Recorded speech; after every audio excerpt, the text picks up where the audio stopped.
All right, guys. Bang, bang. He's back. Zuby, what's up, man? How's it going, bro? I'm good, man. All right. The first time that we did this, we did it in New York on your epic trip around America. We were just joking that Zuby you'd never been to the U.S., came for a number of weeks, and literally went to every single American city. I think met all 330 million Americans while you were here. Yeah, so I had been to the U.S. before, but it was my first time going for career reasons, and it Okay. was my first time going for such a long period of time. So I was out there for 9 weeks in total, and yeah, I went to how many different cities did I go to? Wait, did I say I was there for 9 weeks? I think it was longer than that, wasn't it? I think it was 12, about yeah, Yeah. maybe I yeah, think you had nine to go nine to to at ten least weeks. like I was watching it. So you did the Joe Rogan podcast, and you did a bunch of Yeah, these podcasts, kind of went city by city, and then all of a sudden on Instagram, you were in the White House. I was like, yeah, wait, yeah, yeah. I was like, wait, what is going on right now? Yeah, man, that's the power of Twitter right there. People tell me that Twitter is useless, and I'm like, man, you just don't know how to use it. Tell I us the was story. How did you get into the White House? I tweeted on a couple days before saying, "Can anyone get me into the White House?" And then I got two invitations. There's people who work there who follow me on Twitter. I didn't That's even know awesome. that. Yeah, That's I've, awesome. I've I've got fans in the White House. Like, when I was in the White House, I got recognized in there. Like, people were like, "Oh, you're Zuby, yeah?" I was like, "Wait, what?" The Yeah, next question then is like, yeah, where's the Oval Office, right? dude, Like, it's crazy, man. I mean, I went to the Pentagon a couple days before that because wow. yeah, one of my fans works in the Pentagon, and he just DM'd me and was like, "Hey, man, I can give you a tour of the Pentagon if you're around." And I was like, I'm like, man, if you get invited to the Pentagon, if you get invited to the White House, go. You got to So go. What was the yeah, so I coolest did thing it. you did while you were in the US? Oh wow, so many things, man, so many things. So yeah, I went to like 10 different cities in total. So I started out in California, went Hmm. to LA and San Francisco. In LA, obviously got on some of the biggest podcasts in the country and in the world. I did the Joe Rogan Experience, the Rubin Report, the Ben Shapiro Show. Did a whole bunch of podcasts over there, and then I went to San Francisco. After that, I was in Texas for a couple weeks, and the coolest thing was just being able to connect with so many people, man. Of course, I met yourself in New York. I did Michael Malice's podcast when I was in New York, and I did meetups in different cities as well. So I first experimented with it when I was in San Francisco. So it was like 6 p.m. and I was just hungry, and I just put out a tweet saying, "Hey, I'm in San Francisco. If anyone's around and wants to go get some food, let me know." And I got like a whole bunch of people DM'd me and were like, "Yeah, yeah, like let's meet up and stuff." So I did it sort of as an experiment, and that was really cool. So I think I had like ended up going out for dinner with 7 or 8 people, which was cool. And then I was like, "Oh, okay, this is something I can do." So I did the same thing in Nashville. I did it in Atlanta, in New York, in DC. I mean, New York and DC had a lot of people came, like a lot of people came, and I didn't even sort of publicize it. I just told people like DM me, and I'll work something out and find the details. But it was amazing just seeing, being the online world is cool, but as we all know, like connecting with people in the real world and just seeing the fact that that was even possible, the fact that I can just drop into a city I've never been in my life and just post up and say, "Hey, who wants to meet up?" And then next thing I know, I'm out for dinner with 30 people. That's just awesome. And the amount of love I received, the amount of support, everything like that was just fantastic. So I'd say, I wouldn't be able to sort of just say one experience, but sort of the general level of love and support I received out there was just awesome. And it feels like all of this is made possible by this idea of like an individual creator, right? So you recently had this tweet that said, "I've never signed with a record label, never had a manager nor agent, but I've gained 450 plus thousand followers, 10 million plus video views, sold 25,000 plus albums, 2,500 plus books, six figures in merchandise, and performed in 8 countries. Screw the gatekeepers, do it yourself," Yeah. which like, of course, everyone on the internet loves, right? Because it's just like the ultimate like middle finger to the man. But Yeah. just talk a little bit about kind of like what has this been like in terms of really being one of, I think, the quintessential examples of like what is possible as an individual creator today. Yeah, man. It's been hard, and like a lot of people don't realize how long I've been going for. So I released my first album in 2006, so 14 years ago, which it doesn't feel like that, but I released my first album 14 years ago. So it's kind of weird how, because so many people who now know me just discovered me in the past 18 months. So a lot of them sort of think my whole career started with a viral tweet, and it's like, no. I mean, even on Twitter, I've been on Twitter since 2009. I've been on Facebook since 2004. I've been using these things for a long time. I've been going out there. I've put out 8 albums and EPs. I've been to every city in the UK, done loads of tours and stuff. Just been grinding and hustling. And I was doing it all before it was cool. In the music world now, it's sort of cool to be perceived as an independent artist. But when I started out, it wasn't cool. People wanted to get signed. Everyone wanted to be with a label. It was unsigned or signed. Now people say independent. I was saying independent from the beginning because I was like, I'm not even unsigned suggests that I'm trying to get signed, and I'm not trying to get signed.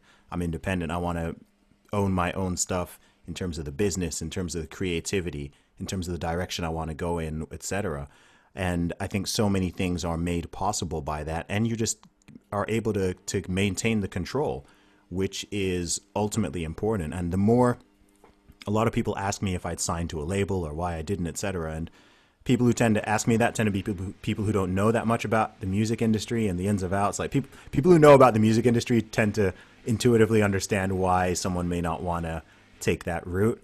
It's just a very shady industry in a lot of ways, and I don't know how many thousands of artists have been screwed over by signing bad deals and just getting caught up in things that they have no control over. And I never wanted that to be me. And I also realized with the tools available, with the internet, with the ability to, have CDs printed, with the ability to get your music out now when I first started, it was pretty much just physical copies, right? CDs. And then you had iTunes became more popular, and then things shifted to streaming. And you don't need anybody for that, right? It's the same with, I wrote and released my first book last year, Strong Advice, which has now sold a couple thousand copies. And I just wrote it and I just put it out there. It's not even on Amazon, right? I didn't go through any publisher. I just did it. And that's what I do. Like, I don't ask for permission to do things that I want to do. And a lot of people seem to be sitting around waiting for some kind of approval or permission or something, recognition, something like that. And I'm always trying to tell people, like, you don't need that, right? You don't need permission to start a podcast. You don't need permission to start a YouTube channel, to release an album, to make a book, whatever. Just create it. And then you can also find the audience and you can reach them, often for free. And you will, if you can find your audience, then you're kind of good to go. You're just beholden to them. So I think part of this is, one, you have to have that mindset, right? So you got to understand what the advantages are. 2, you've got to kind of be a self-starter, right? In terms of it's really your effort, your time, everything. But the other piece of this that I think is interesting is this is the ultimate kind of filter for value, right? Because there's a whole bunch of things that the legacy system can do in terms of marketing, and it may be a shitty book, but it ends up actually being successful, right? Because they just put a lot of dollars behind it, whatever. When you're doing stuff yourself, either the music's good and people like it, or they don't. The book's good or it's not, right? And so it really is kind of, it lives on its own to some degree. And so does that apply more pressure, do you think? Or is it actually kind of freeing, understanding that, like, the value you create is ultimately going to be determined by the audience? Yeah, it's a good question. I mean, I don't think about pressure a lot. I'm not someone who really deals with a lot of feelings of stress or pressure or anything like that. I kind of just do what I want and create what I want. And I believe that, hey, everything I do, I know it'll be successful to some degree. I don't know how successful it's going to be. I don't know how many people will like this song or want to buy this book or want to listen to whatever, but I know that, hundreds will, thousands will, and that's fine, right? Not everything needs to be a blockbuster. It's not like, in a lot of the mainstream industries, especially in entertainment, right? They're reliant on blockbusters. So I think that the majority of movies that Hollywood puts out lose money, but then they make it back up with interest on the ones that are super successful.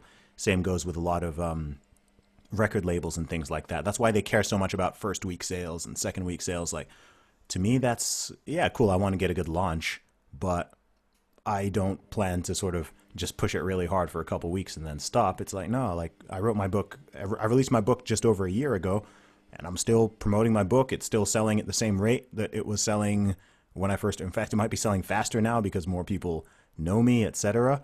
So, and it's evergreen content. So just keep going. And I think a lot of pressure is sort of imagined. I think a lot of people psych themselves out. You get this with some people who want to start things, but they never do it because they're worried that they don't have all the information, or it's not going to be perfect, or they're worried about people judging them, etc. And I'm always trying to just give people that push of like, look, just do it, put it out there. And at the worst, no one's going to care because no one sees it. But even if you get a little bit of negative feedback or whatever, it's like, cool, just keep it moving. Like you can keep improving, and you will grow and develop over time because you get better at things by doing them, right? You're not going to step foot. And anything new that you do, you are going to suck at, right? That's just the reality, right? To get good at something, you have to go through the stage of not being good at it, but staying at it. And then over time, you develop your confidence, you develop your ability, and so on. And there you go. Now you're, in a long enough time scale, you actually become an expert at the thing that you initially sucked at. You can take the best guitar player in the world, the best anything in the world, right? The first time they did it, they probably suck. Like there's no one who just picks up a guitar and intuitively knows how to play a guitar.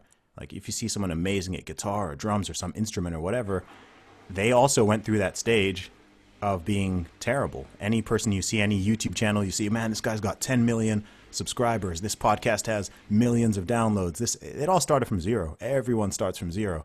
So yeah, people sort of psych themselves up too much by comparing where they are now to where someone else is, but not considering how much experience and effort and time, etc., that person has put in. I can use a gym analogy here. Like I get people who see me lifting in the gym, and if it's someone who's like new to it, especially teenagers, they'll come up to me like, man, I wish I had your genetics.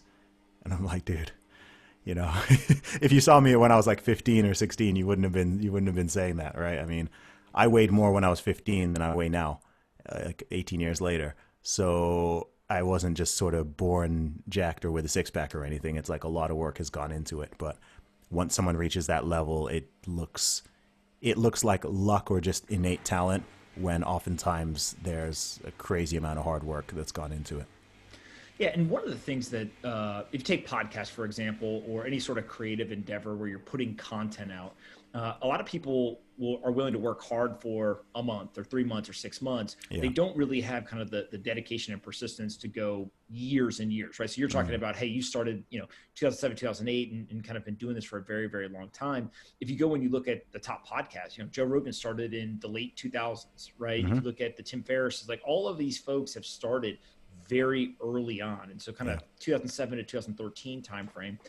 And they worked hard for a decade or more. Right. Yes. And I think that's part of it, is like, it's the hard work, but then it's also the persistence to stay with something for a long period of time. And you've done that over and over and over again. So where do you think that comes from? It's because I know why I do it. And beyond that, I enjoy it. It's those two things. So I've got a very clear vision. I mean, my goal in life is to have a positive impact on over 10 million people through my words and my actions. And, 10 million people on an ongoing basis. I want to have like 10 million people I can consider fans. And so that drives everything. It drives my music. It drives my podcast, doing interviews like this, or writing books, doing public speaking, whatever it is.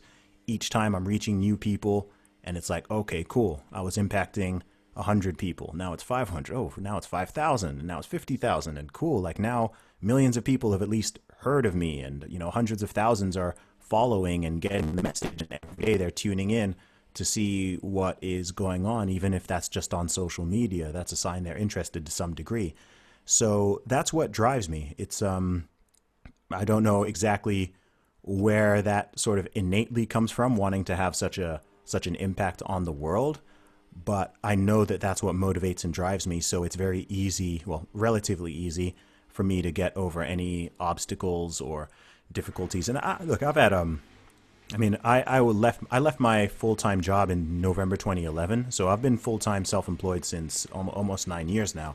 And I used to be a management consultant, and I literally quit being a management consultant to go and become an independent full-time rapper, which is like, by a lot of people's ideas would probably be a terrible idea, right? Because you're taking something that's very stable and has a clear career progression to go and pursue something that's so out there. And keep in mind, like, I'm an Oxford University graduate, so people are like, "What? Wait, you could have gone to like Silicon Valley and joined the sort of the startup world, or you could have done this, or you could have done that, or whatever. I've got friends and family, investment banking, or, you could do this. There's all these options. And it was like, I want to be a rapper. Like, this is what I want to do. And I know I can't reach this goal of impacting millions of people doing what I was doing before, right? If I'd stayed in that career line, you wouldn't know who I am.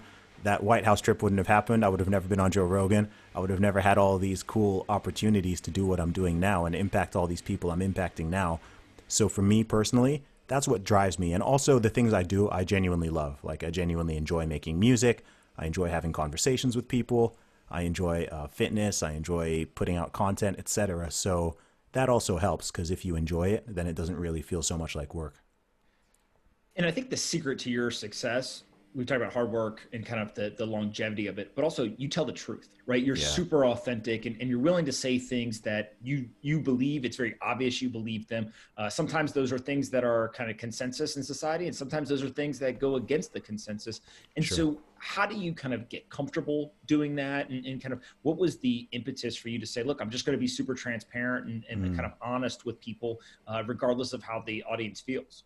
Yeah, sure. So you get used to doing it by practice, just like everything. Again, another gym analogy, right? You put in the reps, you put in the sets, you keep doing sessions, and first time you walk in the gym, you probably can't, deadlift 500 pounds or bench press, 250 pounds or whatever, unless you're a freak. But you put in the time, you keep doing the reps, and over time you get stronger and you get stronger and you get stronger, and you become resilient, and you get to a point where it's like, okay, I've actually, I've met, if I were to estimate how many people I've met in real life, this is not online, I've probably met in real life and had conversations with 400 to 500,000 people. All right. So I've sold 25,000 albums hand to hand. That's how I used to sell my CDs. So you can imagine to sell that many albums, how many people you need to actually speak to and engage with. So I developed a really, really, really thick skin over those years, right? And anyone who's ever done direct sales, or direct promotions, you develop a thick skin, because you deal with constant rejection, you deal with people being rude, people not understanding what you're doing, people not caring about what you're doing. So when it comes to online stuff, I'm like, man, whatever. People are like, oh, what if you tweet something and someone gets angry? I'm like, do you think I care? Like, I don't, and I don't go out of my way to rile people up. I don't consider myself a provocateur. Sometimes I know some things I say, like, it's going to get a reaction, but it is rooted in authenticity. It's rooted in kindness and compassion. It's rooted in wanting people to know the truth and to tell the truth and not be deceived, etc. And also just wanting to put my own opinion out there. And if people disagree, that's totally fine. If people agree, that's totally fine. We can have conversations. I enjoy sparking conversations. So, and this is interesting as well, because I didn't used to do that. I used to keep my views and opinions, especially on anything contentious. I used to keep it very, very private. And I just have these conversations with friends and family in private. And the reason I actually stepped out of there, which is not something a lot of people know, it's because in 2018, there was actually a situation that sort of happened, which just made me realize how far things were going in a certain direction. And I just thought, okay, I need to speak up, because stuff is getting gnarly out there, and the world needs more sane voices. Another reason why I didn't used to do that is because I never used to think that my views and opinions or my thoughts were particularly interesting, right? Even now, like, a lot of the stuff I say, I think it's relatively commonsensical and somewhat mundane, and I feel like I shouldn't really have to say it. But the weirder the world goes, and the more that other people are lying and deceiving people and stuff, the more refreshing people find it to just have, individuals out there who are just willing to have conversations and share their honest thoughts and not be wanting to, silence people or, just sort of fit in these weird boxes that people think they're going to be in or whatever. And again, you get this a lot in music and entertainment. I mean, it seems like every single person in music has the exact same views on everything, which is quite a clear sign that somebody's lying, somebody's lying. How does every celebrity have the same view on everything? Like, I don't really buy that. And yeah, people get locked into these positions. And as you're saying, a lot of these people are beholden to others. So with me being independent, right, if someone has a problem, sometimes I'll jokingly say that they should speak to my manager if they have a problem. talk to my boss. And it's like, and that's a great feeling. And it's cool to just not to be beholden to, I mean, I don't know. Imagine if I was signed to a label or if I had a manager or something, they'd probably be calling me 3 times a day, asking me to like delete tweets and social media posts and just like, Zuby, delete that one, delete that one. I'm like, no, like that's what I think. That's what I feel.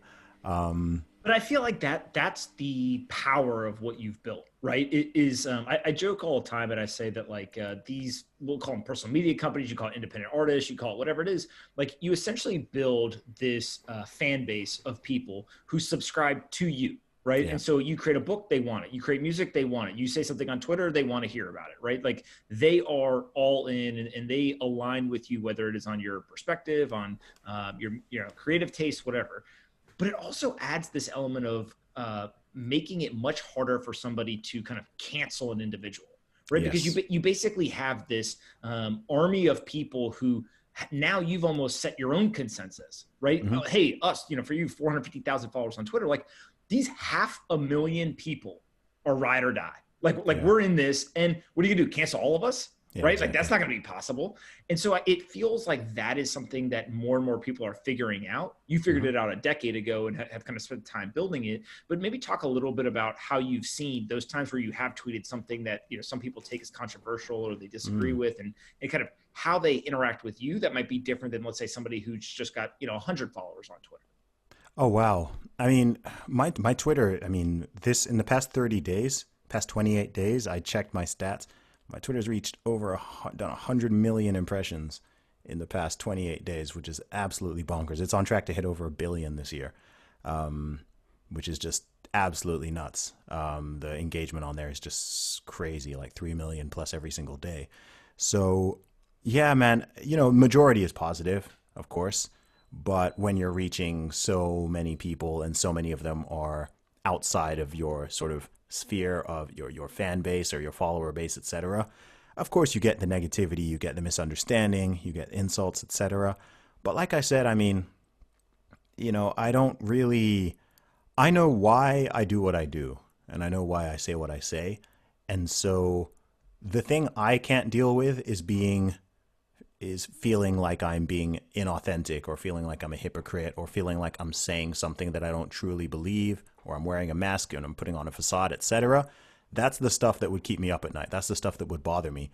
If it's like, someone with some random, cartoon avatar with 8 followers and, wants to send me some message telling me how awful I am, it's like, why would I care about that? Like, I legitimately don't care. Like the opinions that I care about are I care about the opinions of people who know me, right? Like someone who knows me, right? If one of my siblings or like my parents or something was like, oh, that's checks me on something or is critical or something, like I'm like, okay, I'm going to listen, right? I won't always agree, but I'll listen because it's like, okay, this is someone who actually knows me and they're giving this perspective from a place of love. And I know that. Or even if it's, my fans and my supporters, if I put out I don't know, if I put something out and like my actual fans or my supporters were like, like I don't like this or whatever, then like, okay, that's, and this doesn't happen often, but if it did, then it's like, okay, well, I actually care about these people's opinions. But, it's just like, if there's some, I don't know, there are 300 million active users on Twitter and everyone's got an opinion and everyone wants to throw their stuff out there or whatever. But if you were walking down the street, I mean, you don't care about the opinion of like a random stranger who has never met you and doesn't know anything about you or whatever. Like, you don't wish them any negative or any harm or whatever. It's like, okay, you don't know me, so it doesn't really matter. But then someone close to you who it's like, okay, well, I care about your opinion and I also don't want to hurt your feelings, etc. So there's more of a relationship there. So that's kind of how I view it. So you are one of very few independent thinkers on the internet at this point. There's kind of this pursuit of consensus over truth, which, Yes. as you and I probably agree on, is pretty stupid. Help me understand kind of the view of the world from somebody living outside the United States right now, given the pandemic that's going on and kind of the economic crisis. What's generally the view of the United States from your seat or kind of other people that you talk to over in Europe?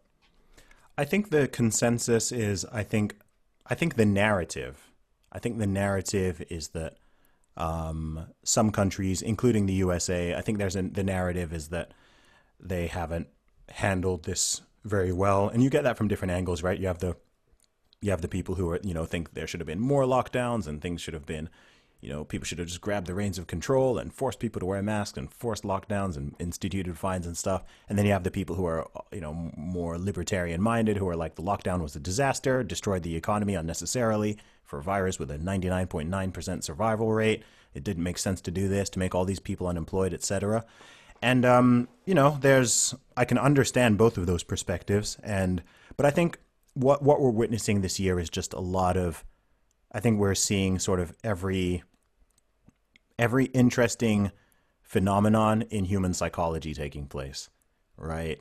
Cognitive dissonance, mob mentality, confirmation bias, like every, the politicization of things that shouldn't be politicized, people forming teams, tribalism, etc. We've seen all of this play out so much over the past few months. And I think that there are some things that are really, really obvious when it comes to the whole pandemic situation and the response to it that no one wants to even be honest about. And I can understand why certain people don't want to be honest about. I think one of those things is that nobody had a freaking clue, right? No one wants to just admit that, like, okay, like, just in January they were saying there's no human transmission. Right? They said masks don't work, don't wear masks, don't buy masks. And then they said, absolutely wear a mask. If you don't wear a mask, you're going to kill my grandma. They said that you can't go out and protest. You remember they had the lockdown protests and people were clamping down on them. A couple weeks later, you've got thousands out in the streets, Black Lives Matter protests. And you even have health experts saying that it's okay because racism is a bigger virus. And the goalpost, they said flatten the curve. And then we flattened the curve, right? Just a couple weeks to slow the spread. That's how they got everybody to comply. That was months ago now, but the gyms are still closed, the churches are still closed, etc. They just keep moving the goalposts, and no one wants to admit, okay, we didn't know what was going on, and no one wants to admit, okay, perhaps we overreacted, and this wasn't as bad as we thought it would be. At the beginning, they were saying the death rate could be 3% to 5%. Now it turns out that if you are under the age of about 50 and you don't have big underlying conditions, your chance of survival is virtually 100%, right? You can look at the figures, you can see who this is impacting. If you're over the age of, 70 or so, 65, 70, yeah, absolutely. You want to be careful. You want to take more precautions. It would make sense to perhaps self-quarantine yourself, take additional measures. But no one wants to just admit any of this stuff. So people are still pretending that children are just as at risk as 80-year-olds, which is not true. They're trying to pretend that people like yourself and myself are just as at risk and need to take the same precautions as people in nursing homes, which we know is not true. We know so many things, but no one, because so many mistakes have been made and everyone's trying to score political points and do this and do that. I mean, even when it comes to the medical advice, even when it comes to the so-called experts, how many times have the experts been wrong, right? There are no experts because it takes time to become an expert. It takes years. There's no coronavirus experts, not for COVID-19, because it's new and it takes time to become an expert. So whatever is said needs to be taken with a massive grain of salt. And there are just so many people just have different dogs in the fights and no one wants to be honest and everyone is lying, from the media to the politicians to this to that. There's too many conflicting opinions and views, and everyone wants to win, and that's kind of the problem. And so, like, I don't talk about the pandemic a lot because it just gets people just get so freaked out and amped up. And I mean, you were asking before the call, like, what the situation is like where I live, and I was saying that the amount of cases and stuff throughout this whole thing has been been very low. And it's not I don't live in an area that's been heavily impacted. I live by myself. I've been socially distancing for a while regardless, for the most part. And then, like, I had one day where I tweeted something about the fact that I don't wear a mask, and I got, like, people, you would have thought that I, like, admitted to, like, being a serial killer or something, the way people responded. And it's crazy because people don't even factor in the fact that like things are different in different parts of the world and in different places. So someone might be in a place that's heavily affected and everyone's wearing masks and whatever. I'm like, no one wears a mask here. Like it's not a thing. Like I can go outside, I can go to the park. There's thousands of people are out. People, no, people aren't even social distancing. No, it's like, well, it's not a heavily affected area. So the precautions here are not going to be the same as in New York City or even in London, etc. But the mask itself has even become like a tribal symbol. It's become it's become politicized. Now it's, if you don't wear a mask, you're a bad person and, we must force these people. The whole thing's it's just become farcical at this point. I think I've just kind of removed myself from the conversation and it's just like, look, I'm just going to use common sense like I've been doing the whole time. I'm going to go about my business, look after my health, not try to put other people unnecessarily at risk, which I haven't been doing regardless of what people want to say. And yeah, that's a little bit of a rant, but that's kind of my thoughts. But what you're really getting at here is everyone wants to talk about the extreme ends of this, right? So whether you see mainstream media on both sides kind of pulling to the extremes, you get all the divisiveness, all this kind of stuff. I do think that there's this group of people who are emerging, right? And I'd put myself in this. It's just like it's common sense, right? Yeah. And you kept using that terminology, but like that's ultimately what it ends up being. It's like, look, I joked, I sent this tweet before, and I was like, you can basically believe that like police brutality exists, racism exists, the virus is bad, but it doesn't affect everyone equally. And like, I went through like all the nuances, right? I said, and you can actually believe this position. And this ties like everyone together in a common sense perspective.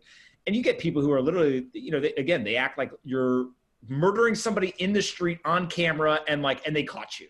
Yeah. You're like, all right, guys. But I wonder how much of that is people trying to appease certain groups rather than have this like independent thought, right? And like when you think about it, I think one, it's obvious that like you're able to critically think about some of these issues. Two, you've got kind of the courage, which sounds ridiculous, but you've got the courage to say it out loud.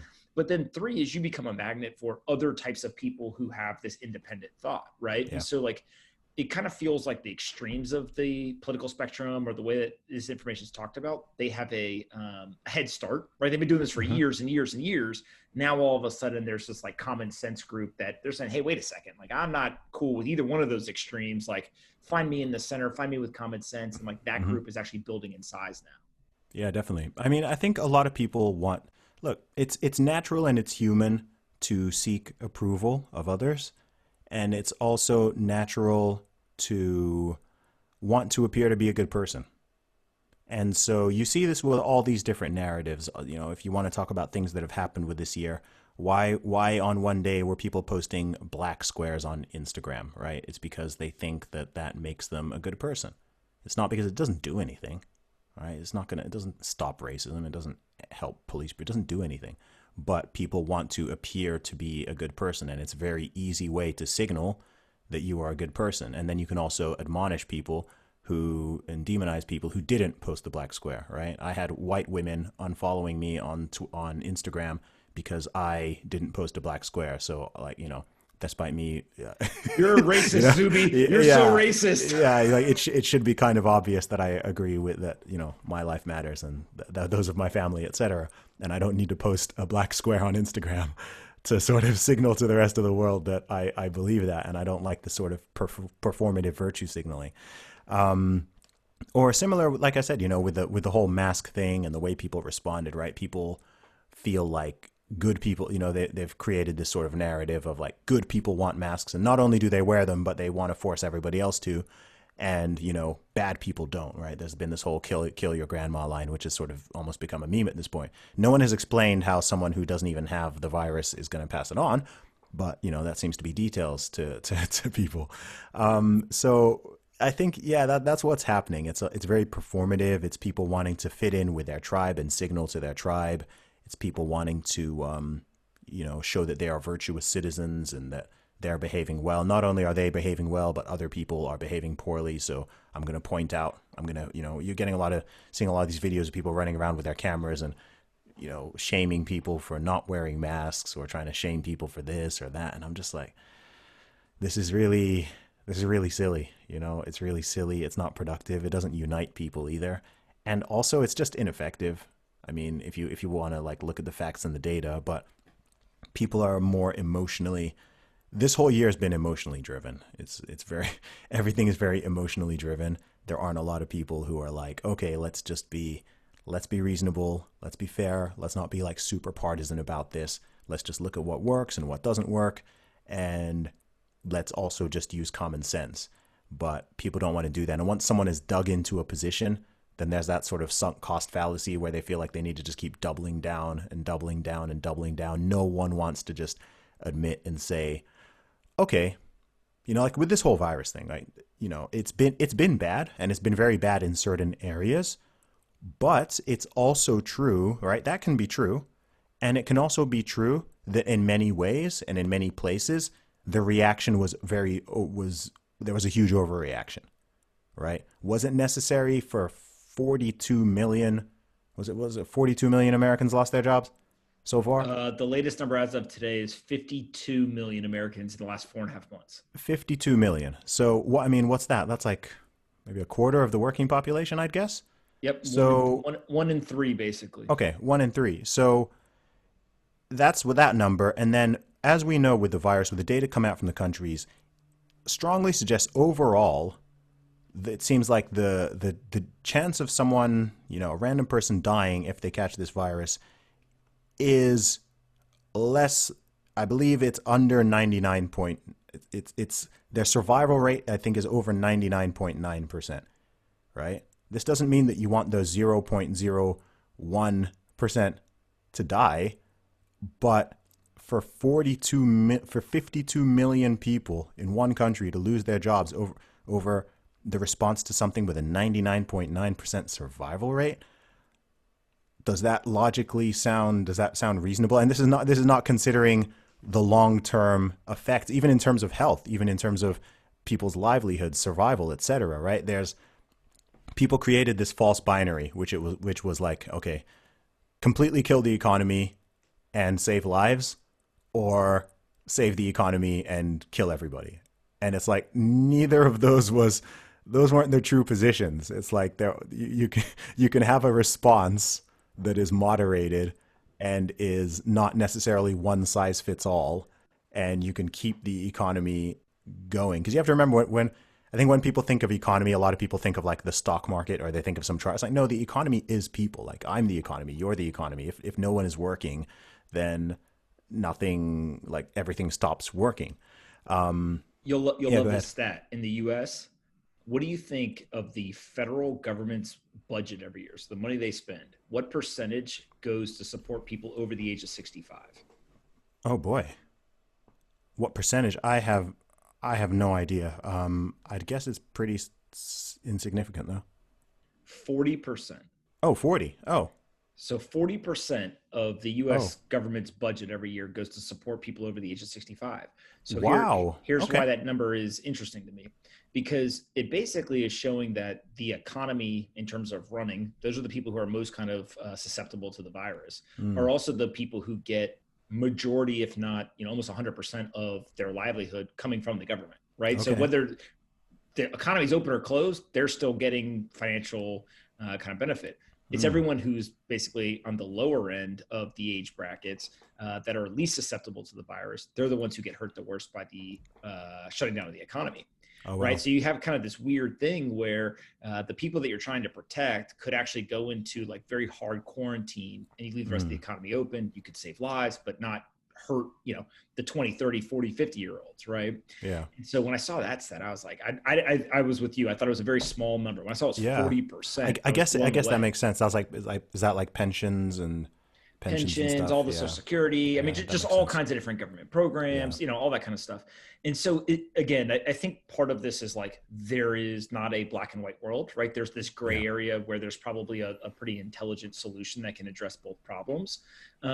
Switching gears a little bit on the economy itself, like how do you view that, right? In the sense of every government in the world seems to just be printing a ton of money and basically running crazy trying to deal with this, and who knows if they know what they're actually doing or not, but they sure are trying a lot of different things. Yeah, I'm no economic expert, but I think again, I think a lot of stuff is running on emotion and short-term thinking. I don't think that a lot of people are thinking clearly, and thinking of long-term consequences of things. So if you're talking about governments printing money, we all know what that leads to, right? That leads to inflation, that leads to debts and things that, I'm potentially my future children and your future children and our future grandchildren are going to be paying off. And no one wants to think about that because in the short term, it's expedient, even politically, right? You guys are in an election year, and there's elections coming up in November. So every single thing that is happening and everything people are saying, it's also being tainted by the idea of, okay, is this going to help or hurt us and our opposition, right? So, and that's a terrible situation because, say, for example, if Donald Trump or the Republicans have a proposal or a bill or something that's going to genuinely help Americans, there is an incentive amongst people in the media and the political opposition to railroad it, right? And to block it, even if they knew, in fact, because they know that it would help, right? They don't want that because they know that's going to increase the probability of people voting for Trump and him being reelected and everything. And so once people are thinking in these lines,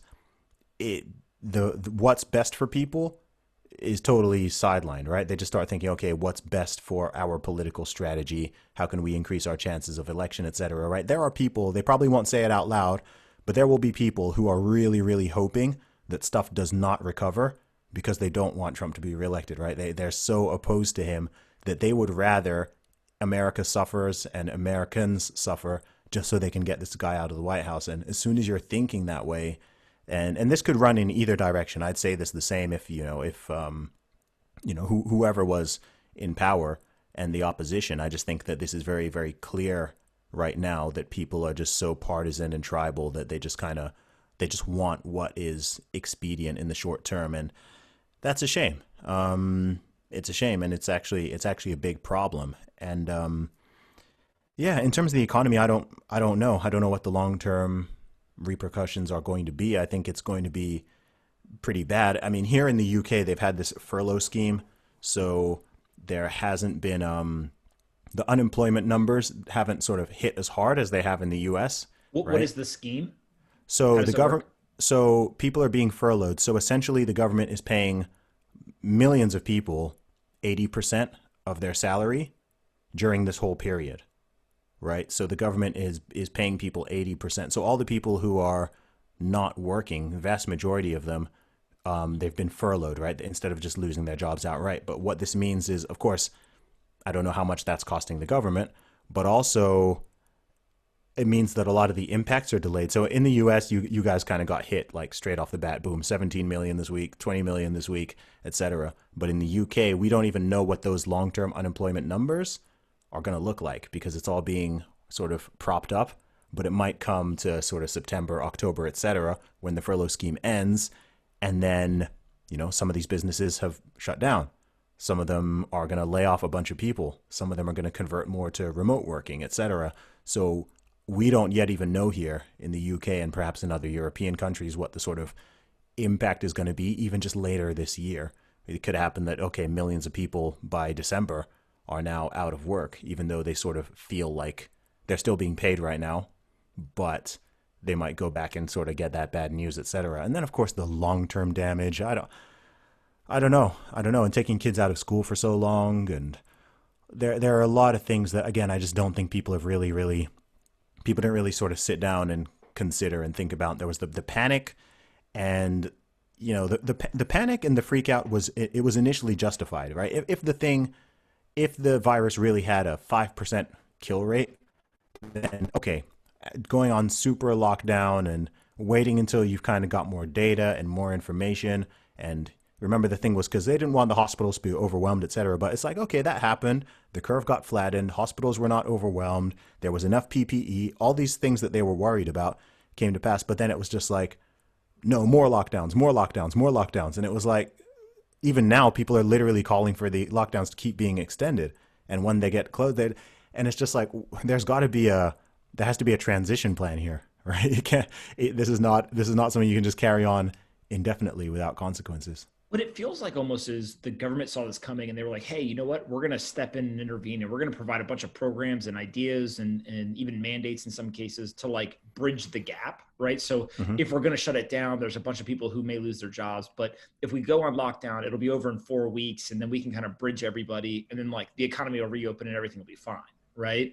But Yeah. I think to your point, nobody thought that this was going to still be going on. We're talking at the end of July now, right? We're Yeah. 4.5, 5 months into this thing.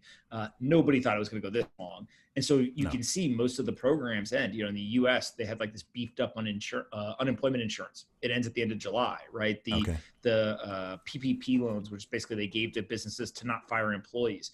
You can't fire anyone before the end of September. But on October 1st, you can start firing people, Oh, right? wow. So, Okay. so Interesting. like kind of all these programs that they had first put in place back in March actually end in July, August, or September. And Mm. so, my thought was like, that's probably when they thought this was going to be over by. But now, like, I don't think this is going to be done. Right. And No. so, in that case, what do you do?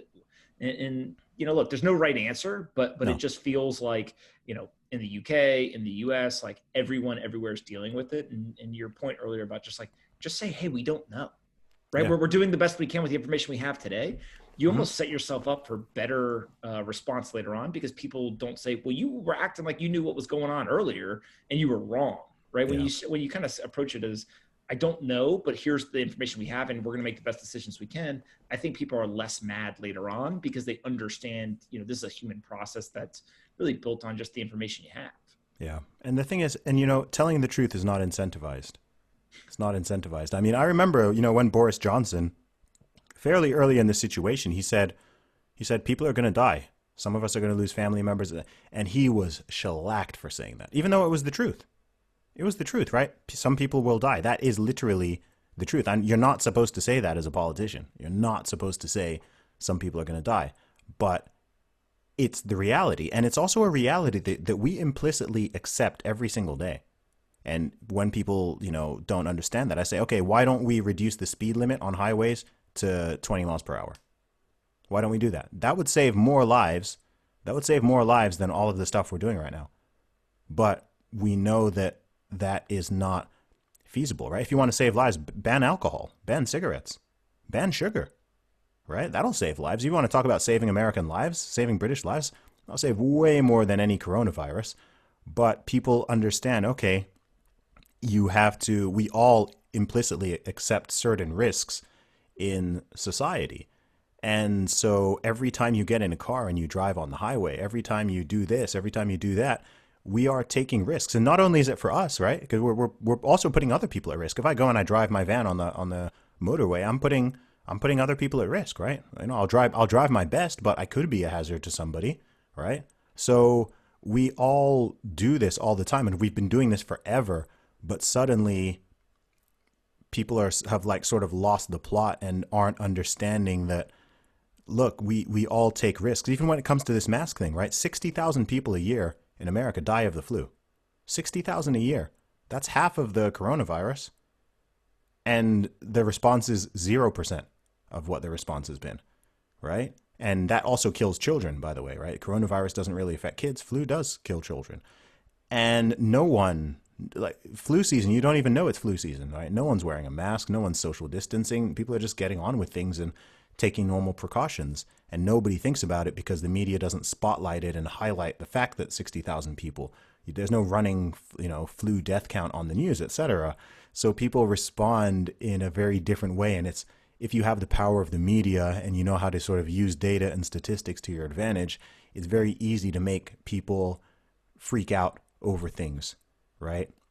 I mean, and you see this with so many things. I mean, right now, you have people running around talking about how there is an epidemic of police brutality and police killings.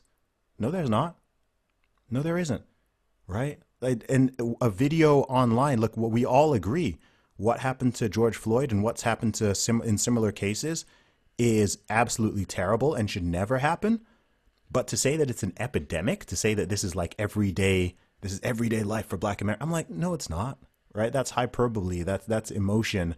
That's feelings. That's taking an anecdote and extending it across millions of people where it doesn't make sense. And again, you're not supposed to say that because it upsets people and it's not PC and it hurts people's feelings. And you're supposed to say, yes, I agree. There's an epidemic and we must do this and we must defund the police and all cops are bad, etc. And it's like, no, that's just not. It's just not. It doesn't reflect reality. And I don't know. It's easy to sort of have this conversation on a one-to-one basis or like with a small group. But if you try to do that on any type of public platform, let alone if a politician came out and said some of the things I'm saying, all right, they'll be calling for their heads tomorrow just because you're not supposed to say the truth.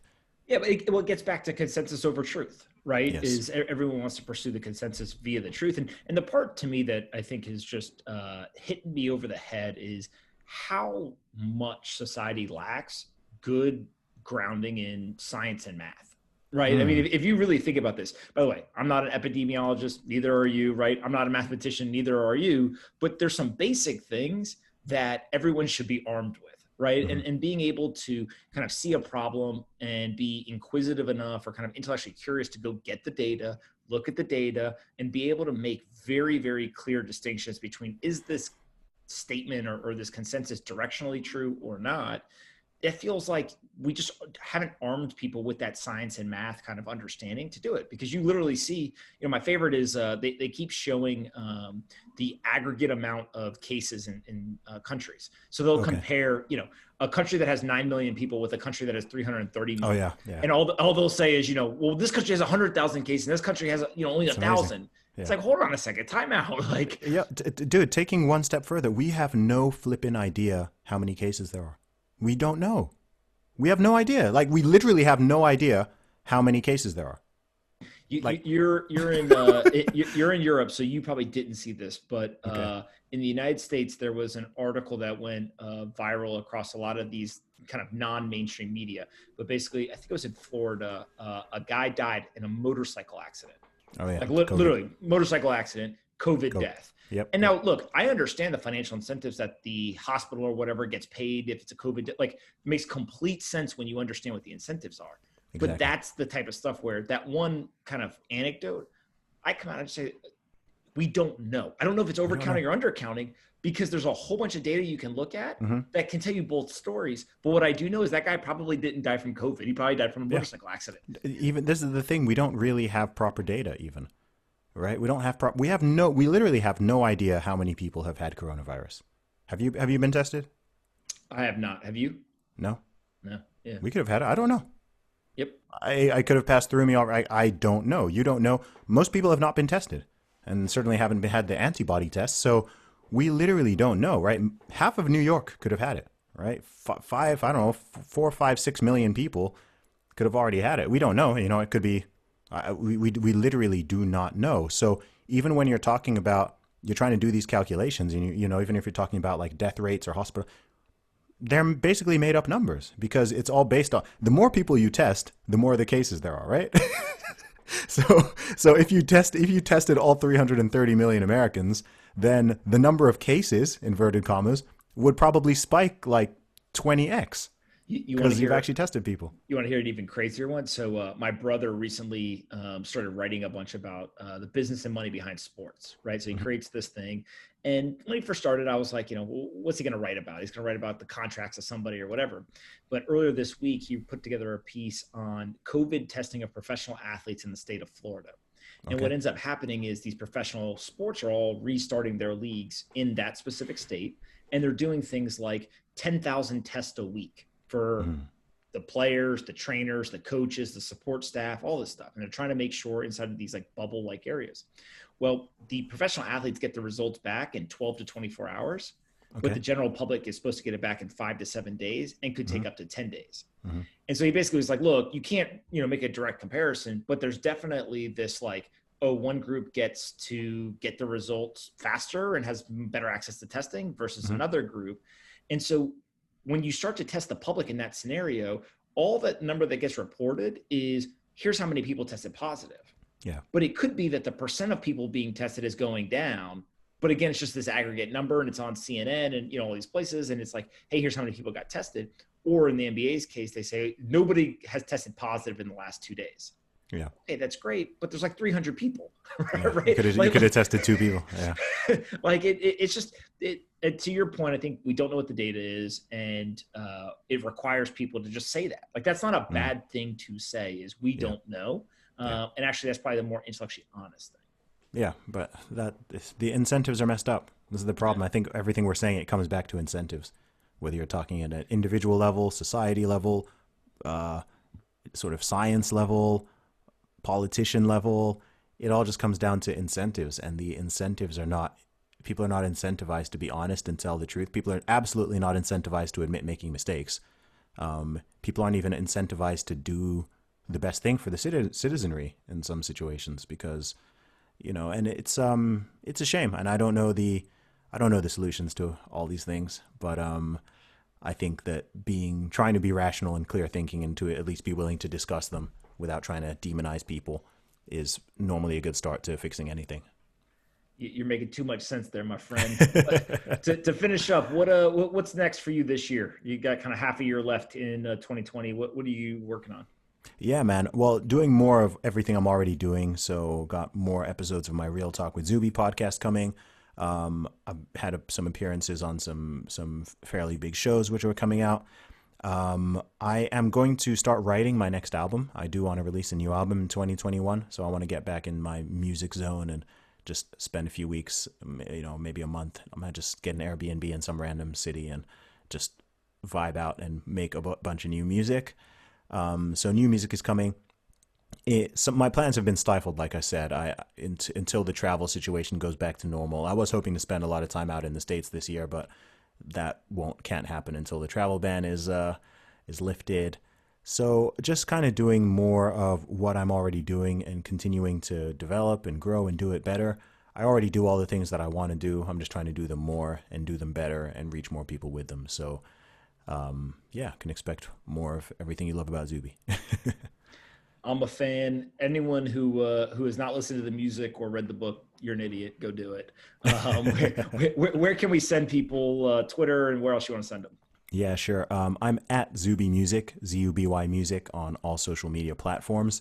And if you want to check out the book or music or anything, you can go to teamzuby.com, and all my stuff is available there. So for those that are only listening to this, he's got a Bitcoin shirt on, and this might be one of the first times I've seen Zuby not wear a Team Zuby hat or shirt or anything. So go. Oh, he's got hats in the background. Okay, all right, fair. Go pick one up, because he's not lying when he says that there's a lot of people walking around in the United States and elsewhere that are rocking the gear. So it's nice. Pretty cool, man. All right, listen. Thanks for doing this. We'll do it again soon. No doubt, bro. Have a good one.